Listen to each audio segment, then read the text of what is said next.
Chicos, hoy vamos a estudiar las alteraciones del metabolismo de los hidratos de carbono.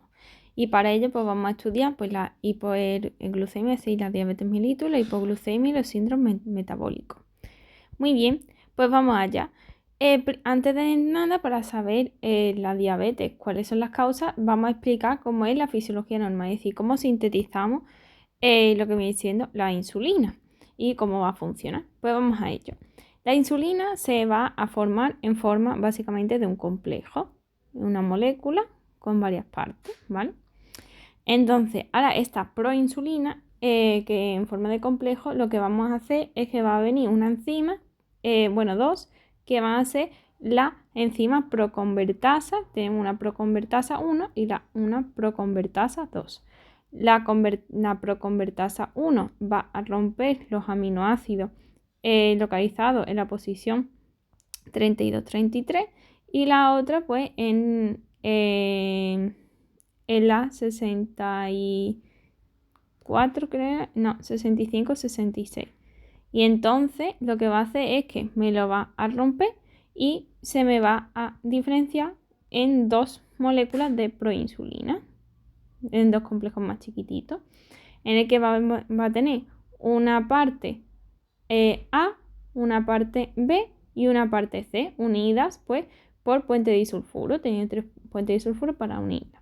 Una vez que la tengo dividida en estos complejos, ahora a su vez se van a volver a dividir, obteniendo de cada una pues una proteína C que va a ser inactiva y un complejo AB, ¿vale? Que va a ser ya la insulina activa. Esta es la que nos va a servir y va a actuar como insulina. Y las otras dos, que era la proteína C, no sirven para nada, pero nos sirven clínicamente para saber cuánta insulina estamos sintetizando, puesto que cuando sintetizo insulina libero esa proteína C. Y así sé si a un paciente que es insulino dependiente, es decir, que yo le administro insulina, ya sé cuál es la insulina que yo le estoy administrando y cuánto está sintetizando él, para saber cuál es la reserva de insulina que tiene ese páncreas, es decir, la capacidad de sintetizar insulina que tiene el páncreas del paciente. Muy bien, pues ahora una vez que tengo esta insulina, lo que va a hacer la célula beta, que es donde se está sintetizando la insulina, es que la va a guardar en vesiculitas.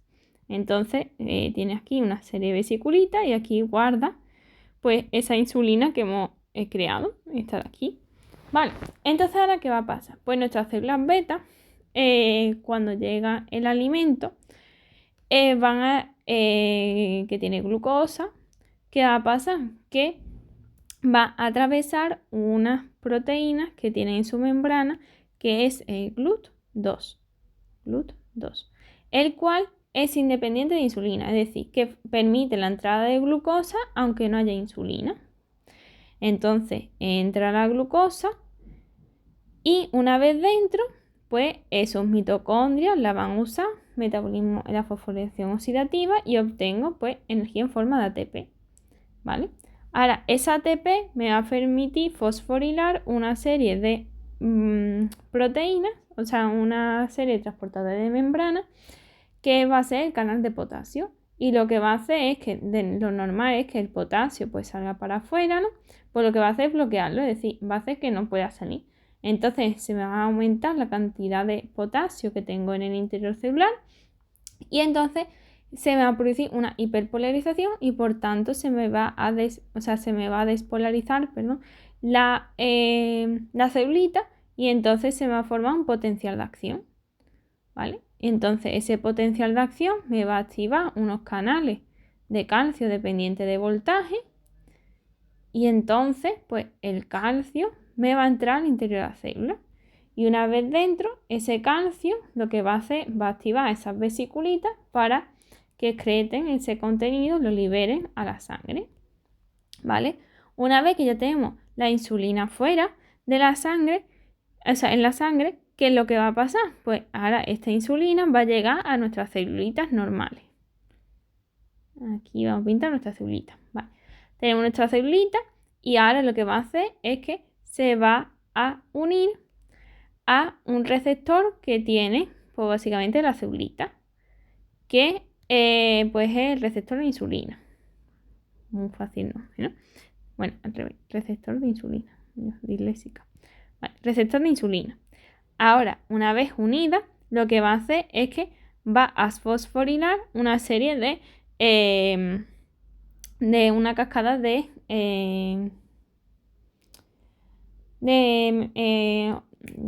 segundos mensajeros, ¿vale? Entonces, una vez activado, lo que va a hacer es que me va a fosforilar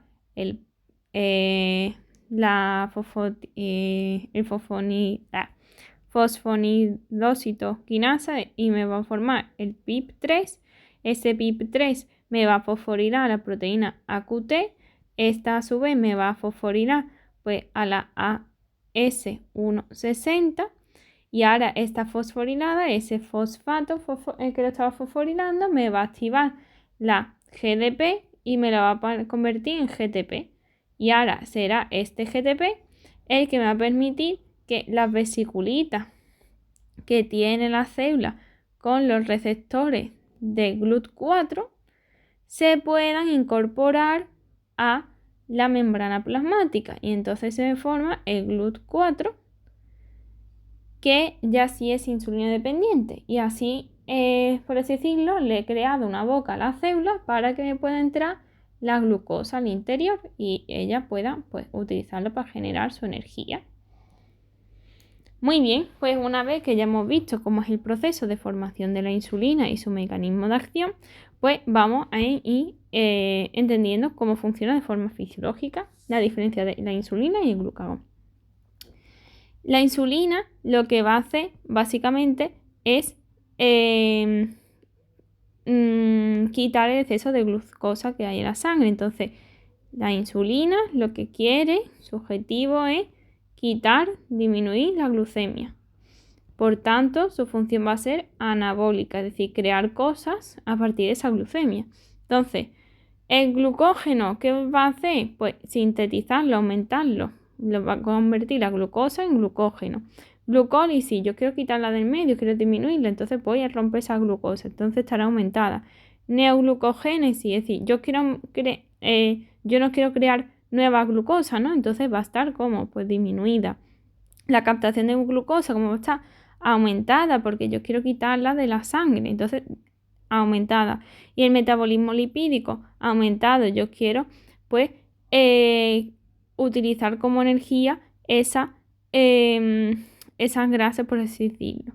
Y en el hígado pues pasará todo lo contrario, yo que quiero es aumentar pues la glucemia en la sangre. Y entonces será catabólica, es decir, todo lo que yo tengo pues lo quiero quitar del medio, básicamente. Entonces ocurrirá lo contrario. Muy bien.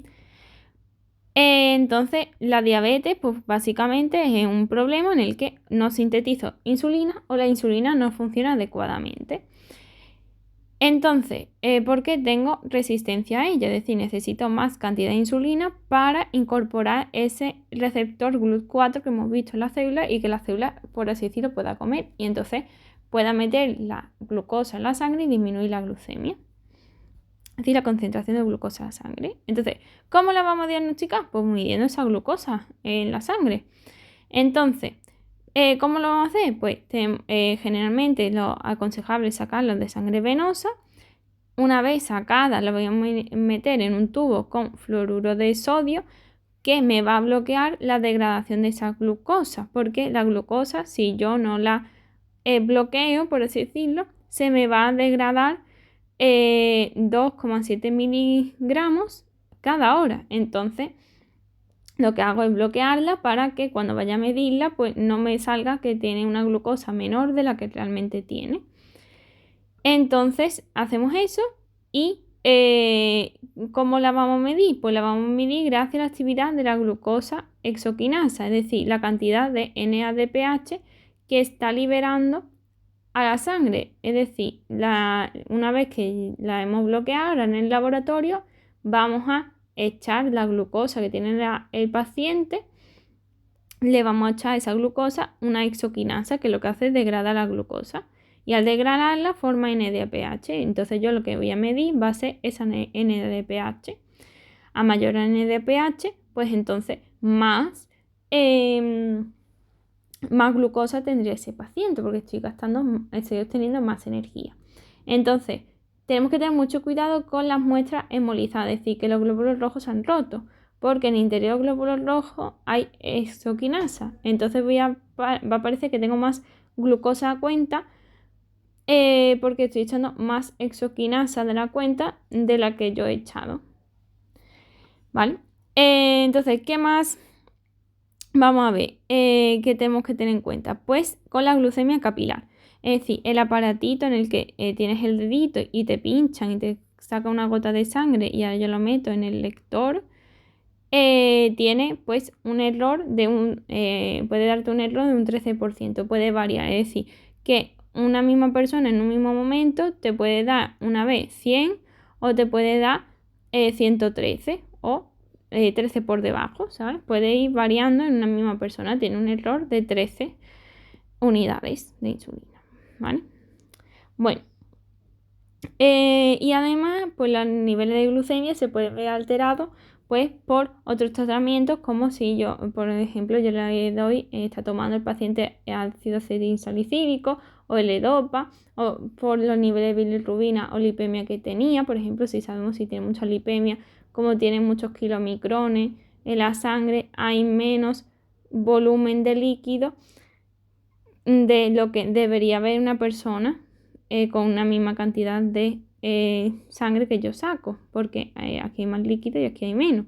Entonces aquí va a parecer que la glucosa está más concentrada y realmente no. Entonces eso hay que tenerlo en cuenta también a la hora de analizar la muestra. Bueno, pues vamos allá. ¿Y cómo la diagnostico? Vamos a ir a los algoritmos. Pues básicamente le hago una glucemia en ayunas. Y ahora, si es menor a 100, pues está sano. Si es mayor a 200, pues lo diagnostico de diabetes. Si ahora en vez de me da un valor intermedio, pues si va a ser mayor a 126 miligramos de decilitro, lo repito. ¿Que me da otra vez mayor a 126? Pues diabetes. ¿Que no me da? Pues voy a comprobar, voy a cerciorarme de si lo tiene o no. Entonces hago una prueba de sobrecarga oral de glucosa, igual que los pacientes que me den entre 100 y los 126, ¿vale? Entre ellos, pues, los mando a la sobrecarga oral de glucosa para comprobar qué es lo que le pasa. Entonces, esta prueba consiste en que le voy a administrar 75 miligramos de glucosa y se lo mido a las 2 horas. Y ahora, si a las 2 horas tiene menos de 140, significa que tiene una glucemia basal alterada. Si es entre 140 y 200, es decir, 199, pues tolerancia alterada de la glucosa. Y si es mayor a 200, pues ya diabetes seguro. En el caso de que me salga una glucemia basal alterada o una tolerancia alterada a la glucosa, estamos hablando de prediabetes. Y ahora, para confirmarlo, lo que voy a hacer va a ser, le hago un cuestionario, que es este, el FINSC, y si me sale un riesgo alto o medio, o sea, alto o muy alto, le hago la otra sobrecarga oral de glucosa. Pero ahora le doy otra vez 75 miligramos, pero ahora en vez de medirla a las 2 horas, lo mido a la hora. Ya, si la glucemia es menor a 155, el paciente no tiene diabetes. Pero si me sale entre 155 y 209, me indica que tiene una hiperglucemia intermedia, es decir, que lo tengo que vigilar porque hay riesgo de que desarrolle diabetes. Y si ya tiene mayor a 209, pues ya lo diagnostico de diabetes. Muy bien. Y para saber si una mujer embarazada pues tiene diabetes gestacional, lo que voy a hacer es el test de O'Sullivan, que es como una sobrecarga oral de glucosa, igual, pero en vez de darle 75, primero le doy 50 miligramos. Bueno, vale, una vez que ya se lo he dado, lo miro a la hora. Si me sale mayor a 140, ahora le doy pues 100 miligramos. Y ahora lo mido pues al momento, a la hora, a las 2 horas y a las 3 horas. Y entonces lo mido. Si me sale menor a 105, perfecto. Si me sale menor a 190, está sana. Que no, pues si está aumentado de estos valores, pues los diagnósticos de diabetes gestacional si tengo 2 al menos de estas alteradas. Vale, pues muy bien. Pues vamos a ver los distintos tipos de diabetes. Tenemos la diabetes tipo 1, que básicamente es un trastorno autoinmune en el que el cuerpo destruye a las células beta. Ahí también puede ser idiopática, es decir, que no se sepa la causa, pero es autoinmune por lo general, en el que pues, el organismo destruye a las células beta ella misma. Entonces, ¿cómo lo diagnostico? Pues porque yo vea esos anticuerpos que están matando a mis células beta. Entonces veré anticuerpos contra ellos, voy a ver el GAT65 y voy a ver también que va a presentar la HLA del paciente, los polimorfismos de Q34 o el de Q28. Vale. Seguimiento. Pues cómo voy a seguir si mi paciente se está tomando bien la insulina y si el proceso va correctamente o mi dosis de insulina es correcta. Pues con la hemoglobina glicosilada, que va a ser la estrella, y también lo puedo ver con la fructosamina en suero y la microalbuminuria. La hemoglobina glicosilada es que básicamente la glucosa que hay en la sangre, parte de ella se une a la hemoglobina y se une para siempre. Ya no se vuelve a soltar. Entonces, lo que me va a permitir, como sabemos, que la hemoglobina está en el interior del glóbulo rojo y los glóbulos rojos duran 3 meses, es decir, 120 días en morirse, en recambiarlo, pues me va a dar lugar a un promedio de la cantidad de glucosa que tenía ese paciente durante esos 3 meses. Y lo normal es que tenga por debajo de 5,5%.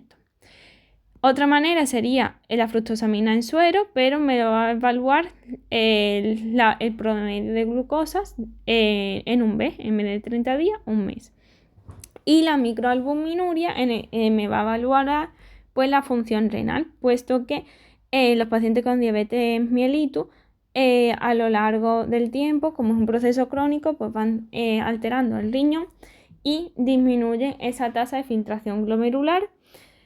Y por tanto voy a ver una menor cantidad de creatinina porque no es capaz de filtrar correctamente, y como me veo alterado también lo que viene siendo el glomérulo, se forma el síndrome nefrótico y me aparece pues albúmina en orina. Muy bien, entonces, ¿qué situaciones de urgencia podemos tener? Pues va a ser la cetoacidosis diabética, en el que el individuo, como no tiene el cuerpo, al no tener insulina, no puede abrirle la boca a la célula para que coma, no puede. Entonces no le entra comida. Entonces la célula se muere de hambre y dice, oh, tengo hambre. Entonces lo que hace es estimular la degradación de los lípidos. Entonces al degradar los lípidos, lo que libera son cuerpos cetónicos. Y esos cuerpos cetónicos son ácidos.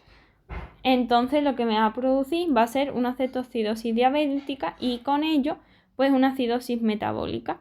A lo que el cuerpo, como hay una acidosis, lo que quiero es disminuir ahora la cantidad de protones. ¿Y cómo lo hago? Disminuyendo la presión parcial de dióxido de carbono. ¿Y cómo lo consigo? Pues hiperventilando. El paciente me va a empezar a hiperventilar. Muy bien. ¿Y cómo lo voy a diagnosticar? Pues viendo los cuerpos cetónicos en orina, con esas tiras de orina que vimos en anteriores temas. Muy bien, pues ahora, la diabetes tipo 2, ¿cuál es el problema? El problema es que hay una menor secreción de insulina por parte de las células beta, es decir, sintetiza pero menos, o que hay una resistencia a la insulina, es decir, que mi cuerpo necesita más cantidad de insulina para poner el GLUT4 en la membrana. Es decir, que eso se suele dar en pacientes obesos y que tienen una mala y comen demasiado, vamos a decir. Entonces, ¿qué ocurre? Que su cuerpo se ha acostumbrado a tener mucha glucosa. Entonces va a necesitar una mayor cantidad de glucosa para activar a la insulina, o sea, las células beta, y que liberen, como habíamos visto antes, voy a necesitar una mayor concentración de glucosa para que las células beta me liberen esa insulina y entonces incorporen lo que viene siendo el GLUT4, la celulita, en su membrana y pueda comer, por así decirlo. Vale, entonces sería lo que ocurriría. Entonces yo vería que tengo más insulina de la cuenta a niveles de glucosas normales. Entonces para mantener una glucosa basal normal voy a ver mayor insulina de lo esperado. Entonces, ¿cómo le voy a diagnosticar?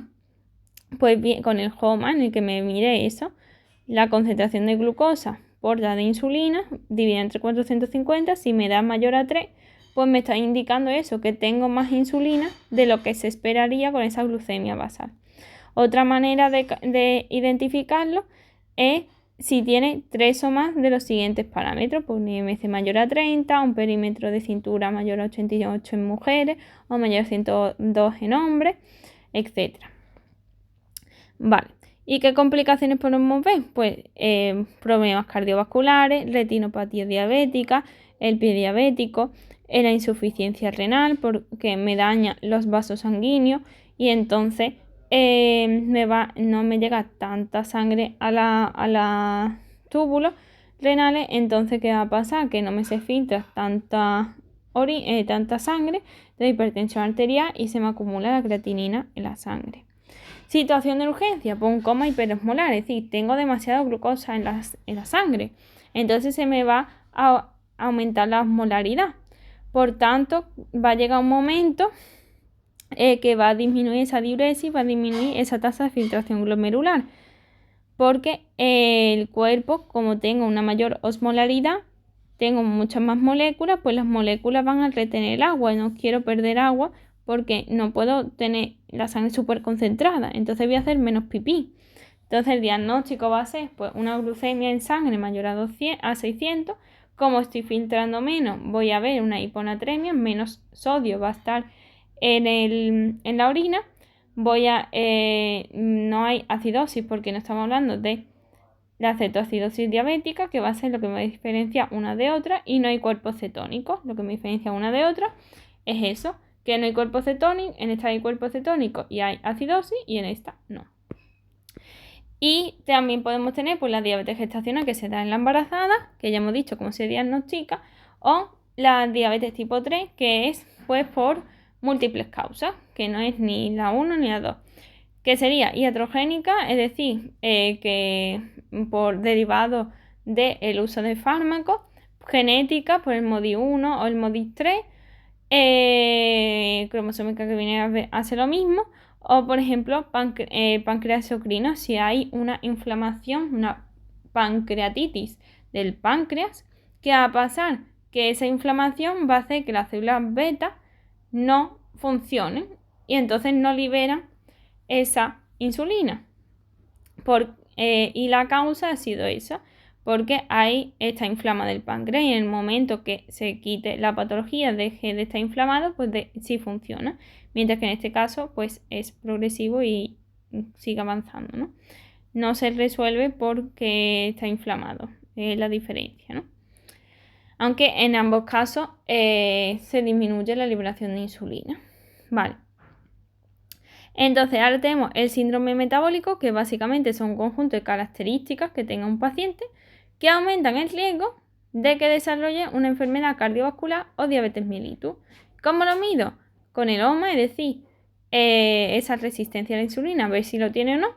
Y si lo tiene, ahora tengo que ver si cumple 2 o más de estos criterios, que tenga una hipertensión arterial, que tenga un perímetro abdominal elevado, que tenga muchos los triglicéridos elevados y el HDL, que es el colesterol bueno, pues disminuido, etc. Y tenemos el caso de la hipoglucemia. La hipoglucemia pues consigue que tengo menos glucosa de la cuenta en la sangre circulando. Y se considera hipoglucemia si está por debajo de 50. Si esa hipoglucemia está acompañada con los síntomas, es decir, mareo, pérdida de visión, sensaciones en plan de hormigueo, etc. Y que desaparezca cuando yo aumento esa glucemia. Si yo aumento la glucemia y desaparece esos síntomas de hipoglucemia que acabamos de decir, pues entonces confirmamos que sí, que lo que tenía es una hipoglucemia y ese mareo, ese malestar no era por eso. Vale. Una posible causa de hipoglucemia puede ser por un insulinoma, es decir, un tumor en las células beta, haciendo que las células beta liberen más insulina a cuenta. Si liberan más insulina a cuenta, ¿qué pasa? Que abren mucho la boca de las células, entonces entra toda la glucosa para adentro. Entonces la sangre me quedo sin nada, básicamente. Entonces, el diagnóstico, porque tengo una glucemia menor a 40. Y lo voy a diagnosticar pues haciendo un test de ayuno. Dejo al paciente sin comer durante 72 horas y cada 6-8 horas pues le hago una glucemia y miro el péptido C para saber si están sintetizando o no insulina. Y si el paciente me da síntomas de hipoglucemia o la glucemia baja por debajo de 40, paro la prueba y le doy algo, le doy glucosa para que no se me muera el paciente, básicamente.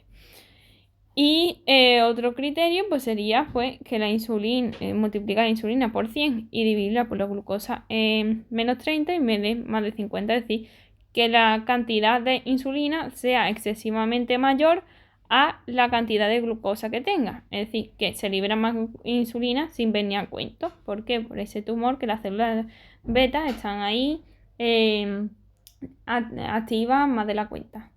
Están revolucionadas. Y para terminar, pues tenemos otros trastornos que se diagnostican en la prueba del talón, que básicamente es que no funciona bien el metabolismo, pues, por ejemplo, de la fructosa, en el que pues, no se degrada. Como no se degrada, se acumula en el cerebro y puede producir pues, alteraciones neurológicas. La enfermedad de almacenamiento de glucógeno, es decir, que el glucógeno que se forma en el hígado, luego el hígado no lo echa, se lo queda para él solo. Y entonces si yo le libero glucagón, que en teoría me tendría que sacar ese glucógeno del hígado para utilizarlo para obtener energía, no me sale y se me queda ahí almacenado en el hígado. Y entonces lo que va a hacer el cuerpo del individuo para obtener energía, en vez de usar el glucagón, es decir, la glucosa, empieza a utilizar